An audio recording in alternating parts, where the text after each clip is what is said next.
The Growing Destinations podcast is brought to you by Experience Rochester. Learn more about Minnesota's third largest city, which is home to Mayo Clinic and features wonderful recreational and entertainment opportunities by visiting experiencerochestermn.com. If your heart's not 100% in something like music and you want to pursue it as a career, then you probably shouldn't be doing it because you're going to face challenges at every corner because you're not always going to get the big payday and things won't always go your way, you know. But when you get to sit down and perform for people and you kind of pinch yourself and say, this is what I get paid to do for a living, I mean, that makes it all worth it for me every time. Welcome to the Growing Destinations podcast, where we take a deep dive into destination development and focus on a wide range of topics, from tourism and entertainment to economic development and entrepreneurism, and much more. I'm your host, Bill Von Bank. Clay Fulton is the frontman for the Rochester, Minnesota band Clay Fulton and the Lost 40.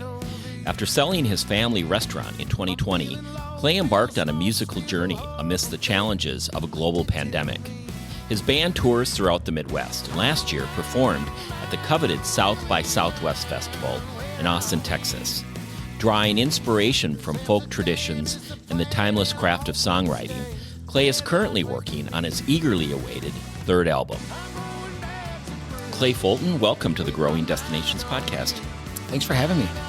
Clay, could you take us back to the early days of Clay Fulton and the Lost 40? What inspired you to form the band in the middle of a pandemic? It was really just the timing of my career shifting. In 2020, my mom and I sold our restaurant, which was Brothers Bar and Grill on South Broadway. In Rochester? Correct. And leading up to that time of that sale, I had been planning on transitioning into music full time, and then a global pandemic hit, which definitely stopped live music from happening, but I was able to still go into the studio at some point in 2020. So I started this project kind of with a singer-songwriter mindset and went in just to kind of record my songs and got into the process and realized I would really like to put a group together to play these songs as a band, and kind of started the process while I was making the album. And when was that? We started tracking that in the summer of 2020. And then the official band, Clay Fulton and the Lost 40, debuted when? We debuted in April of 2021. We did a series of release shows at Thesis Beer Project on 2nd Street in Rochester here.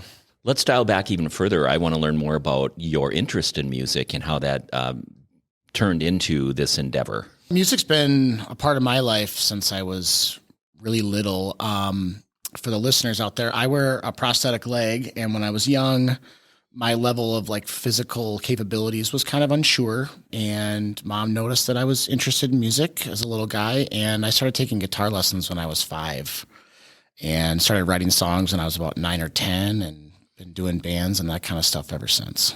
So it's been part of your life? Yeah, as long as I can remember, basically. Who are your musical influences? That's a really hard question, but it's a broad scope. For me being the picker singer kind of guy that I am, I really love a lot of folk artists, classic songwriters, guys like Guy Clark, John Prine, J.J. Cale, Mark Knopfler. Those are the ones that probably influenced me as a writer, but I mean, I like punk and I like metal and hip hop, and I'm all over the board. What's your musical style as a performer? I kind of seem to veer two ways. If I'm by myself with an acoustic guitar, I really like the fingerstyle folky vibe and, kind of lean into the story of a song. When I'm with the Lost 40, while I still enjoy that, it kind of takes on the element of rock and roll a little bit more and kind of veers down that lane. Since selling your restaurant, has music become your full-time gig? Yes, it has. I supplement it with a little part-time job, but most of my income comes from playing guitar now. And being based in Rochester, Minnesota, how has the local music scene influenced your sound and your career trajectory? I mean, it's definitely influenced my career trajectory. Having the kind of network of connections that I already had in Rochester, being in the restaurant business, was super helpful transitioning to getting myself booked as a player, especially the solo slots and restaurants and bars and the kind of thing I can do a lot of around here. It was helpful that I had a lot of names and faces that I already knew. I definitely knew there was a bigger market here for me to do solo shows, so it probably influenced me to maybe focus a little bit more on that folky kind of thing that would fit for where I could get booked. How did you go about selecting your band members, especially when we were in lockdown and we had to social distance, and that makes it even harder? It was definitely tough, and patience was the name of the game there for sure. When I tracked my first record, some players were people I just hired to come help me work on the project as studio musicians. And two of those guys were Alan Palmer and Peter Locke. Alan plays bass and Peter plays keys. And I've been friends with Alan for years and had kind of known Peter. And once those guys got involved, I actually asked them right away if they wanted to start a band with me. And they tracked on the first record. And then from there, it was Carly Hornstein, who was in a group called My Grandma's Cardigan. Another great band in Rochester. Absolutely. And Carly came in and did a little bit of harmony work on the first record, but her and I clicked really well and started doing some gigs during the pandemic because you could kind of do that duo trio stuff here and there. And then Mike Bentley's my lead guitar player, and then Nick Novotny was the last guy to join the band. He was drumming for Loudmouth Brass at the time. I knew that I wanted Nick and Mike in the band, so kind of took a little bit of time to put the pieces together, but it ended up working out. Are there any particular challenges or advantages to being part of a smaller music community, which is growing, I might add? I totally agree. I think one of the biggest advantages of our kind of smaller music community in Rochester is that sense of community. Not that you don't find that in bigger music scenes, but there's just way more people. Like if you take Minneapolis and St. Paul versus Rochester, here it's got more of this sense of community where you kind of help each other out with your contact lists, or, hey, I played a gig here, contact so-and-so, and they'll set you up with a show. And I don't think you get as much of that in the big scenes. It's a little colder, a little more competitive, where here it feels like everyone really kind of wants everyone to do better overall for each other, which is super cool. And the evolution of the music scene in Rochester, can you talk a little bit more about that? Because you just mentioned My Grandma's Cardigan, which is another great band that I've followed. Luke Hendrickson, a great country crooner. Yeah. I mean, there's something here that's really starting to bubble up. There's no lack of creativity and talented folks around Rochester. And I feel like since the pandemic, I've been a little more calling for live music around here, and maybe more people are just kind of popping up and getting themselves out there. Being a musician often involves a lot of grit and determination. Can you share some insight into the daily grind of pursuing a career in music? I think the real grind comes from the desk side of things, honestly. I've found the really fun part is being on stage and performing, but it's the work getting to that point that I've found. And that's something you can't really take your foot off the gas pedal, especially if you want to play full time. Basically, every day you should be chasing down leads, working on your contacts, following up on emails. Sometimes even the amount of time you respond to something is the difference between getting a gig and not getting a gig. So you do it all. Yeah. And it's kind of needs your attention around the clock. Touring is a significant part of many musicians' careers. I'm sure you do a lot of it. Can also be physically and emotionally demanding. Can you describe some of the challenges and some of the rewards of life on the road? Well, I think the most challenging part is for anyone who travels for work. It's what you're leaving at home. I have a girlfriend and she's got two boys. So, anytime I'm not around, that's what I'm missing the most is family. And also just being away from home at extended time. It's just things you're not taking care of in your own home and stuff like that when you're living out of hotel rooms or crashing on buddies' couches and that kind of stuff. So you kind of have this feeling when you come back, like there's a lot of things you've put off that you need to get back to. But it is extremely rewarding. You meet so many wonderful people and make connections with folks, sharing your music, and you get to see beautiful places. I mean, driving around even just this part of the state in the summertime is a treat, going to shows and going by the river and down into the driftless. How far out do you tour? It just depends. If something's financially viable, I'm kind of willing to go where the shows will take me. I'm not going super far this summer, but I'll be in Milwaukee. I'll be over in Illinois and head in that direction. Probably down in Iowa at some point. The Midwest is pretty much up for grabs. And then I think the band eventually will probably plan some short runs this fall or winter, maybe further out, but we'll see where that takes us. Last year, you played the South by Southwest Festival in Austin, Texas. South by Southwest is known for its vibrant atmosphere and diverse lineup of artists. What was that experience like? It was pretty incredible, both on stage and just as a festival goer. Just like speaking to my performing experience, we got to play right in the heart of 6th Street. I mean, they blocked the streets off. There's just thousands of people everywhere. And it's mind-boggling how many venues there are that people can pop in and out of. But it was really cool. You kind of felt like you were in the heart of something really special. I've done smaller format festivals like that where you can walk around with a ticket and go into multiple venues. But I mean, it's almost overwhelming when you start looking at the festival map in Austin. So on the flip side, you can see every genre of music you can imagine and everything from big rooms down to dive bars. And I mean, all of it was just super fun. Was that your first time there? Yeah, it was. Any key takeaways for you? Austin is an incredible city for sure. And I think with or without South by, that's a place any band would put on their map to play shows. In today's music industry, there's a lot of competition and uncertainty. How do you maintain motivation and resilience in the face of challenges and setbacks?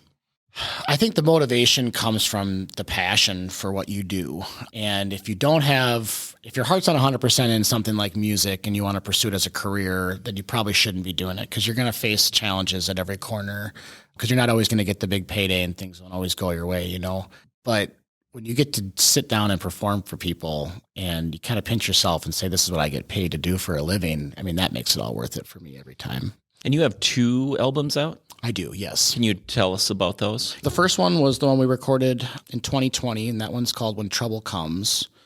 And that one's a collection of some older songs. And that's what I kind of said before. I kind of came into that record with a little more of this like solo singer-songwriter mindset. So it's very acoustic driven. It's got a lot more of Americana vibe to it. And then the second record was recorded by the lineup that is The Lost 40, which was really special. So that's a 7-song EP. And that's when the band kind of really started to get what I would call our sound because the lineup got solidified. Every instrument kind of has their own voice. So that's one I would call what we call more of a roots rock record, influenced by country rock and blues. And it's kind of got a little bit of that flavor all over the record. Great sounding record. You also have some music videos to go with that EP. Yes, we did. We worked with a group out of Minneapolis called Tinderbox Promotions and created some lyric videos and stuff like that to kind of go after our YouTube page, which is a huge part of being a performer these days, is YouTube channels. Can you share some of the most rewarding experiences you've had on your journey as a musician? With the band, it's pretty easy. We got to open for Charlie Parr not long into being a group, which was, for me, huge because I love Charlie's music, and that kind of gig falling in our lap was incredible. From the venue side of things, as a kid growing up in Minnesota, playing at 7th Street Entry at First Avenue, playing the Turf Club, which is another First Avenue venue, playing some beautiful rooms like the Sheldon Theater in Red Wing, and then, playing festivals and stuff around this area are all things that were very important to me and really cool moments. In Minnesota, festival season is huge because summers can be short here. What are some of the festivals you've played? We've done Midwest Music Festival a few times. That's in Winona, and then they also do one in La Crosse. And the Winona one's in the spring, La Crosse is in the end of the summertime. We just played Big Turn Music Festival in Red Wing, which we've done the last couple of years, which is a winter festival, but still very fun. Last year, we got to play the Rochester Thaw, which our drummer Nick is the festival director of. Of course, we did South by Southwest. And one of my other favorite ones we've gotten to do a couple times is Lumberjack Days in Stillwater, which is a really fun festival. And you're right on the St. Croix River, and it's beautiful. Beautiful. I've seen your videos on YouTube. Yeah, that one's great. Great production. They really kind of, that's a big one. Looking ahead to the future, what exciting things can fans expect from Clay Fulton and the Lost 40? I would say first, we've loosely made plans to record a third EP, which we'll probably start tracking that this summer. We recently went on a writing retreat as a band and came out with some new songs. So we'll be recording at Carpet Booth Studios again, which we're really excited to work with Zach Zern. And he's local. He's a local guy. He made a studio called Carpet Booth, which is the old Church of Marion in Marion, and they made it into a beautiful studio complex. I've been there. It is beautiful. It's incredible. So we're very excited about the new music. And I think we'll just continue to try to keep putting good shows on for people and do what we do.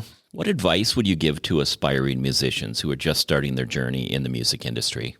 A couple things. First, I would say networking, like I said earlier, is just as important as like putting on a good performance, and how you handle your networking and market yourself is a very big part of it if you want to pursue music on a full-time, like active level. Another thing I've learned too is that you never know who's listening to you in a room. I've played for rooms of 5 people and walked out with some of the highest paying gigs I've ever found. And I've played in front of rooms full of people and not sold a single t-shirt. So like, you just don't know. And I think that's kind of thing you got to keep in your mind. Like, don't let anything get you down. You never know when the next opportunity will knock for you. Clay, if you could play with anyone today, who would it be? Jimmy Page from Led Zeppelin would be up there for sure. John Prine would be another one for me that I would die a happy man if I could play with John Prine. Clay Fulton, great conversation today. Best of luck with your music career and new album. And thanks for being our guest on the Growing Destinations podcast. Thank you. I appreciate you. Thank you for tuning in to the Growing Destinations podcast. And don't forget to subscribe. This podcast is brought to you by Experience Rochester. Find out more about Rochester, Minnesota and its growing arts and culture scene, its international culinary flavors, and award-winning craft beer by visiting experiencerochestermn.com.